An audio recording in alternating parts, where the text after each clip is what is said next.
Do this powerful exercise every time you feel like you're being drained or you're negatively being impacted by someone else. Here's the thing, when you're around people and you're sensitive to energy, it affects us differently. And when you realize that, no, it's time to release that energy. So step number 1, set an intention.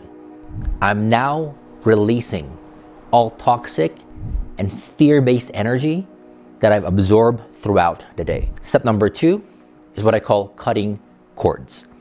So imagine a white light coming down, filling your entire body up, and turn one of your hands into a sword. After that's done, what you do is you're cutting cords. Cords are things that attach themselves from you to other people or vice versa, and that's how they can affect you. So what you're doing is you're cutting cords from the top of your head, front, back, side, and you're just cutting all the cords that are attached to people that are draining you of your energy and vitality. And when you cut it, you just sweep and scoop all those cords, and you can throw it to the sky or the earth to be transmuted. And then the last step is whatever you remove, you got to replace.